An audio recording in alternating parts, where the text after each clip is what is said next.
Ça me fait aujourd'hui près de 12 ans que j'exerce et tant que ministre, d'abord dans le corps de Christ. Et j'ai évolué avec mon cher pasteur, pasteur Basile, donc à qui je salue en passant. Et après là, il y a eu vraiment des moments tellement importants de ma vie et dans le ministère. Mais tant que ministre de Dieu, tant que on était des Éphésiens 4, donc ça me fait déjà 12 ans et demi, presque 13 ans en 2026. Donc c'est là-bas que c'est ces jeunes années que nous avons pu passer avec le Seigneur. Mais sinon, le Père qui m'a tiré dans le Seigneur, qui nous a appris beaucoup de choses, c'est le pasteur Basile. Mais j'ai beaucoup évolué avec l'Éternel Tabernacle Pointe-Noire. Donc c'est là-bas que j'ai commencé. Parce que vous savez, l'histoire des pères, il y a 3 dimensions. Parce que quand on parle d'un père, il y a un père qui t'amène, qui t'attire d'abord du monde. C'est aussi un père. C'est comme, je peux dire, comme Jean-Baptiste. Si on peut parler de père, on peut remarquer comme si Jean-Baptiste était le père de Jésus. Mais non. Mais Jean-Baptiste, c'est lui qui préparait juste, c'est lui qui peut venir. Donc, nous, on a commencé avec le pasteur Basile. Et après, j'ai été aussi fils de pasteur Malanda dans l'église du Message. Donc je reviens aussi de l'église du Message dans l'Éternel Tabernacle. C'est là-bas que j'ai vraiment travaillé beaucoup avec le visionnaire, le pasteur Massamba. Donc c'est là-bas que j'ai commencé à exercer, à connaître vraiment dans la profondeur. Mais sinon, le Père qui m'a tiré dans le Seigneur, qui nous a appris beaucoup de choses, c'est le pasteur Basile. Mais j'ai beaucoup évolué avec l'Éternel Tabernacle. Pour moi, l'Église en général, je peux dire l'Église, tout le corps de Christ et l'Église, je peux essayer de voir la lecture que je peux tirer rapidement. On n'a pas vraiment, je peux dire, c'est comme si on a perdu un peu de repères sur le vrai fondement de l'Église primitive. Donc quand je parle d'Église primitive, nous parlons des apôtres. Donc nous parlons des apôtres. Et quand j'essaie un peu de faire la lecture, je remarque qu'il y a quelque chose qui ne marche pas vraiment dans le corps de Christ. Je dis bien Congo, Brazzaville. Et nous remarquons que chacun essaie un peu de galoper à sa manière, de travailler à sa manière. Il n'y a pas d'union, il n'y a rien de symbole où on peut montrer que nous sommes unis. Prenons l'exemple, excusez-moi, je vais prendre un exemple rapidement pour ceux qui sont parce que notre côté, nos bien-aimés frères de la RDC. Remarquez que c'est un pays qui travaille presque de la même manière. Il y a ce symbiose-là, il y a cette approche-là. Lorsqu'on voit une génération qui se merge, qui monte déjà rapidement, on voit parfois des aînés qui viennent parfois les soutenir. Mais ce qui manque dans notre église, en particulier au Congo, je sais qu'on a des pères. Hein. Vraiment, je salue tous les pères de notre cher pays, le Congo. Je peux les citer ici, ils sont tellement nombreux, mais il n'y a pas trop de successeurs. On n'a pas eu vraiment des accompagnements tant que des jeunes dans le ministère, mais nous remarquons que l'Église ne fonctionne pas assez. Vraiment, on a vraiment un grand travail à faire. Souvent que tout ce que nous faisons ici dans les églises de Pointe-Noire, en particulier, je peux dire au Congo en général, on fait comme des copies-collées souvent, je peux dire ça. On peut copier un peu RDC, on peut copier parfois les Nigériens, on peut copier aussi nos bien-aimés de la Côte d'Ivoire. Donc du coup, on n'a pas trop de repères, on n'est pas vraiment figé sur quelque chose où on peut dire que non, ça c'est le thème des enfants ou encore de l'église congolaise de Corps de Christ qui a impacté l'année 2025. Bon, je ne serai pas peut-être hypocrite, mais je vous dis, à ma connaissance, que Dieu me pardonne, je n'ai pas pu avoir peut-être quelqu'un qui a impacté vraiment. Je parle bien des enfants de la ville de Pointe-Noire. Vraiment, souvent, nous avons eu en 2025, on a eu l'évangéliste Dag qui est venu. On a eu des événements comme Auto. On a eu d'autres personnes sont venues, mais de notre cher pays, le Congo. Bon, je ne sais pas, vraiment, à ma connaissance, je n'ai pas vraiment quelqu'un, je peux dire, que je peux pointer du doigt, qui a vraiment impacté en 2025. Et vraiment particulièrement. Mais si vraiment il y a un problème qui se passe ici actuellement, je vous dis, il y a maintenant les gens, et là que les pères fassent ce que les autres font, je remarque qu'ils sont beaucoup menés avec des conférences, des hommes de Dieu. Si c'est pour les conférences, je dirais oui, il y a eu beaucoup de conférences, mais il n'y a pas eu vraiment des événements comme des grands événements, quoi. Mais c'est juste, on a eu, moi personnellement, je reçois presque tous les jours, presque dans la semaine, au moins 3 à 4 invitations, des conférences et des conférences. Donc pour moi, sur les grands événements, je n'ai pas vraiment un père, quelqu'un je peux indexer directement pour dire que vraiment, il a vraiment impacté. Dans ce sujet que j'ai beaucoup éclairé à l'église ici. J'ai même un enseignement que je veux commencer d'ici peu. Je parlerai sur l'amour mal compris. Et beaucoup, ceux qui disent l'amour, pour moi, je peux résumer l'amour.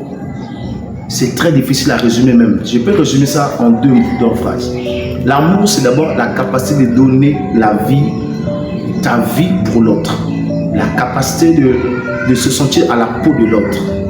C'est là-bas que la Bible dit, avant de considérer tes propres intérêts, tu dois d'abord considérer avant de considérer tes propres intérêts, considérer aussi ceux des autres.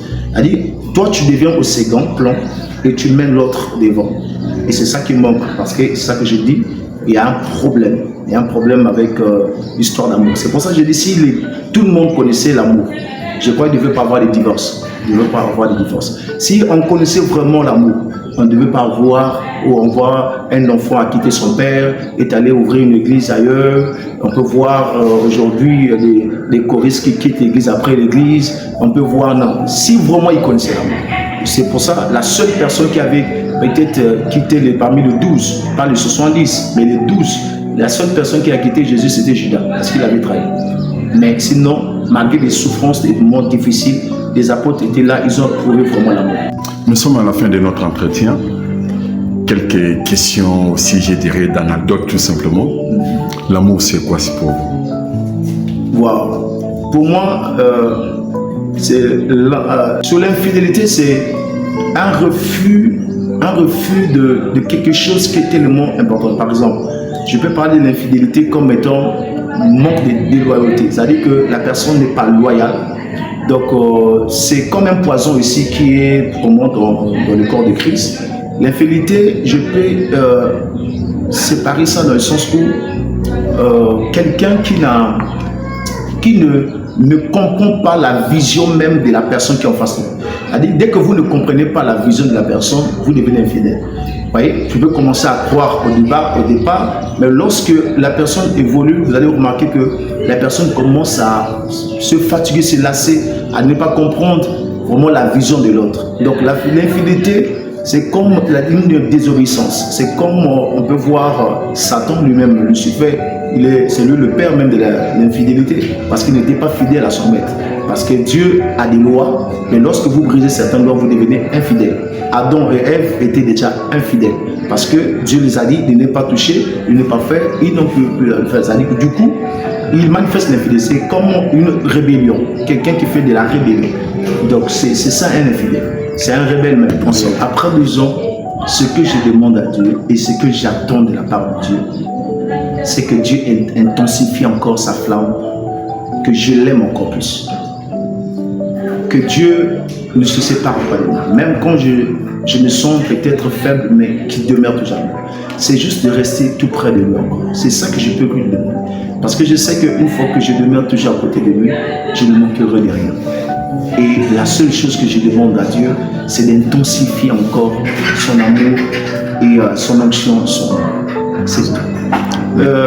Si je suis prêt à quitter sur cette terre, et c'est quelque chose que je n'ai pas pu, c'est que j'ai une grande vision. Ma vision est que je dirais à Dieu, permets-moi, parce que je veux aller dans les nations, encore propager ta parole. Parce que je sens que Dieu nous a appelés sur quelque chose de très bon. Mais je dirais à Dieu, si c'est possible, comme le roi Ézéchiel pourrait demander encore une faveur de la part de Dieu, dit Seigneur, je veux encore gagner des âmes.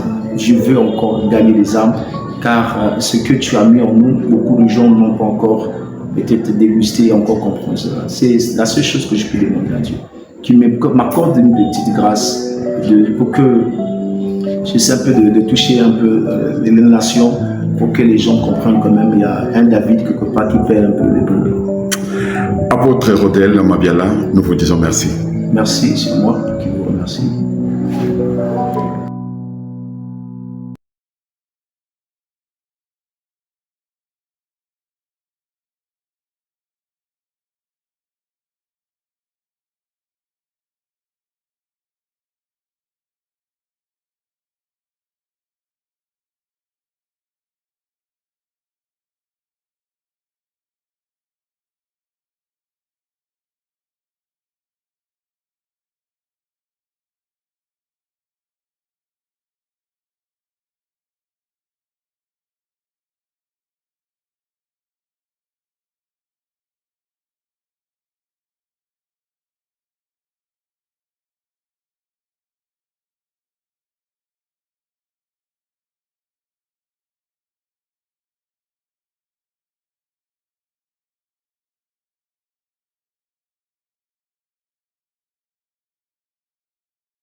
Je suis le fils du pasteur Basile.